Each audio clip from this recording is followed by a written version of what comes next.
বহুদিন আগের কথা। এক বনে বাস করত এক চালাক শিয়াল। একদিন খাবারের তাগিদে জঙ্গলে বেরিয়ে পড়ল সে।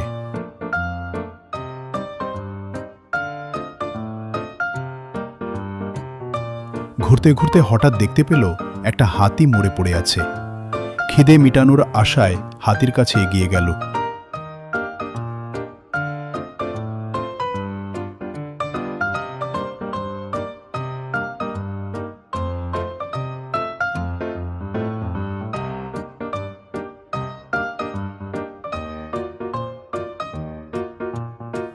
দাঁত দিয়ে হাতির চামড়া কাটতে চেষ্টা করল,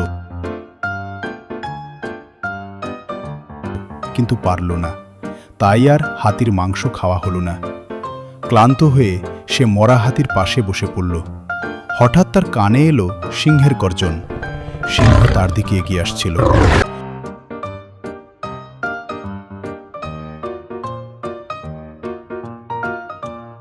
সে নরম স্বরে সিংহকে বলল, আসুন মহারাজ, আসুন।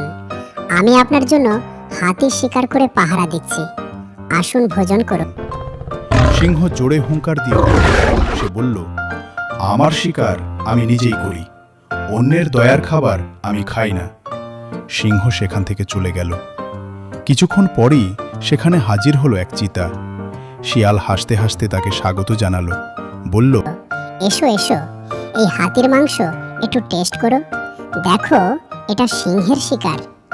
চিতা বলল, বাবারে, সিংহের শিকার আমি কিভাবে খেতে পারি?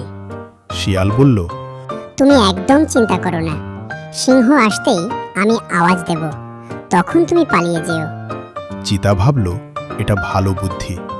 সে খাওয়া শুরু করল। চিতার ধারালো দাঁত দিয়ে অল্প সময়ের মধ্যেই সে হাতির চামড়া কেটে মাংস বের করে ফেলল। শিয়াল এতক্ষণ চুপ করে দেখছিল। যেই চিতা হাতির মাংস বের করল, অমনি শিয়াল চেঁচিয়ে উঠল, সাবধান চিতা ভাই, এখনই পালাও, সিংহরাজ এসে গেছেন। সিংহের কথা শুনে চিতা সেখান থেকে পালিয়ে গেল। এবার শিয়াল মহা খুশি হল।